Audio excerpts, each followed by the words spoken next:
The Lorax by Dr. Seuss. At the far end of town where the grickle-grass grows, and the wind smells slow and sour when it blows, and no birds ever sing, excepting old crows, in the street of the lifted Lorax. And in the deep grickle grass, some people say, if you look deep enough, you can still see today where the Lorax once stood, just as long as it could, before somebody lifted the Lorax away. What was the Lorax, and why was it there, and why was it lifted and taken somewhere?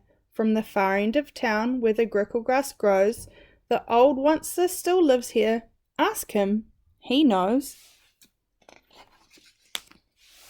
You won't see the onceler, don't knock at his door. He stays in his lurkum on top of his store. He lurks in his lurkum, cold under the roof, where he makes his own clothes out of muffled moof. And on special dank midnights in August, he peeks out of the shutters, and sometimes he speaks, and tells how the Lorax was lifted away. He'll tell you perhaps, if you're willing to pay. On the end of a rope, he lets down a tin pail, and you have to toss in 15 pence and a nail, and the shell of a great-great-great-grandfather snail. Then he pulls up the pail, makes a most careful count, to see if you've paid him the proper amount. Then he hides what you've paid him away in his snub, his secret strange hole, in his grovelous glove. Then he grunts, I will call you by whisper-my-phone, for the secrets I tell you are for your ears alone. Slop! Down slaps the whisper-my-phone to your ear, and the old onceler's whispers are not very clear.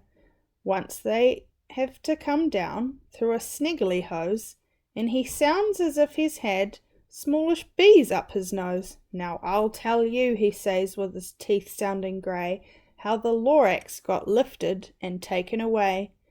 It all started way back, such a long time back.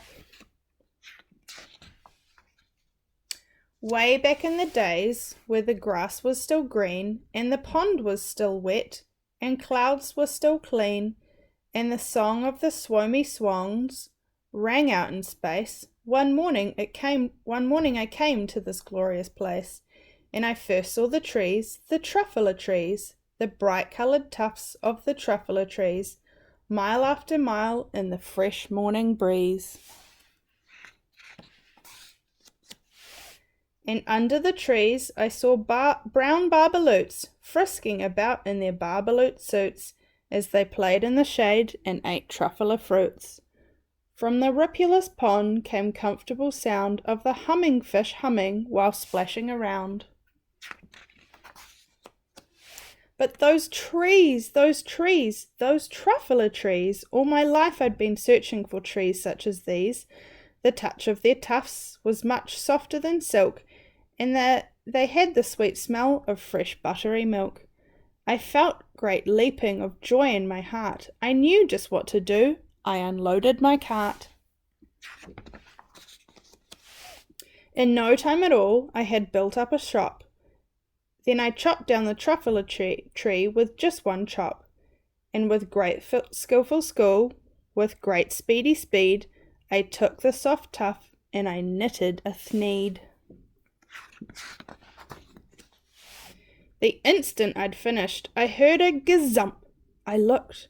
I saw something pop out of the stump of the tree that I'd chopped down. It was sort of a man. Describe him? That's hard. I don't know if I can. He was shortish and oldish and brownish and mossy, and he spoke with a voice that was sharpish and bossy. Mister, he said with a sawdusty sneeze, I am the Lorax. I speak for the trees. I speak for the trees have no tongues, and I'm asking you, sir, at the top of my lungs. He was very upset as he shouted and puffed, What's that thing you've made out of my truffula tuft? Look, Lorax, I said, there's no cause for alarm. I chopped just one tree. I am doing no harm. I am being quite useful. This thing is a thneed. A thneed's a fine something that all people need. It's a shirt, it's a sock, it's a glove, it's a hat. But it has other uses, yes, far beyond that. You can use it for carpets, for pillows, for sheets, or curtains, or covers for bicycle seats. The Lorax said, Sir, you are crazy with greed. There is no one on earth that would buy that fool thneed. But that very minute I proved he was wrong, for just at that minute a chap came along, and he thought that the thneed I had knitted was great. He happily bought it for $3.98. I laughed at the Lorax, you poor stupid guy. You can never tell me what some people will buy. I repeat, cried the Lorax, I speak for the trees. I'm busy, I told him. Shut up, if you please. I rushed across the room, and in no time at all, built a radio phone. I put in a quick call. I called all my brothers and uncles and aunts, and I said, Listen here. Here's a wonderful chance for the whole Onceler family to get mighty rich. Get over here fast. Take the road to North Nitch. Turn left at Weehawken. Sharp right at South Stitch. And in no time at all, in the factory I built, the whole Onceler family was working full tilt. We were all knitting thneeds, just as busy as bees, to the sound of the chopping of the truffler trees. Then, oh baby, oh, how my business did grow. Now chopping one tree at a time was too slow, so I quickly invented my super axe hacker, which whacked off 4 truffler trees at one smacker. We were making thneeds 4 times as fast as before, and that Lorax, he didn't chop any more. By the next week, he knocked on my new office door. He snapped, I'm the Lorax who speaks for the trees, which you seem to be chopping as fast as you please, but I'm also in charge of the brown barbaloots, who played in the shade in their barbaloot suits, and happily lived eating truffler fruits. Now, thanks to your hacking my trees to the ground, there's not enough truffler fruit to go round, and my poor barbaloots are getting the crummies because they have gas and no food in their tummies. They loved living here, but I can't let them stay. They'll have to find food, and I hope that they may. Good luck, boys, he cried, and he sent them away. I, the Onceler, felt sad as I watched them all go. But business is business, and business must grow, regardless of crummies and tummies, you know. I meant no harm, I most truly did not, but I had to grow bigger, so bigger I got. I biggered my factory, I biggered my roads, I biggered my wagons, I biggered the loads. Of the thneeds I shipped out, I was shipping them forth to the south. To the east, to the west, to the north, I went right on biggering, selling more thneeds, and I biggered my money, which everyone needs. Then again he came back. I was fixing some pipes when that old nuisance Lorax came back with more gripes. I am the Lorax, he coughed and whiffed. He sneezed and he snuffled, he snarled and he sniffed. Onceler, he cried with a kerfufflous croak, Onceler, you're making such smogulous smoke. My poor swummy swans, why, they can't sing a note. No one can sing who has got smog in their throat. And so, said the Lorax, please pardon my cough. They cannot live here, so I'm sending them off. Where will they go? I don't hopefully know. They may have to fly for a month or a year to escape from the smog that you've smogged up around here. What's more, snapped the Lorax. His dander was up. Let me say a few words about Gluppity-Glup. Your machinery chugs on day and night without stop, making Gluppity-Glup, also Schloppity-Schlop. And what do you do with this leftover goo? I'll show you, you dirty old Onceler man, you. You're glumping the pond where the humming fish hummed. No more can they hum, for their gills are all gummed. So I'm sending them off. Oh, their future is dreary.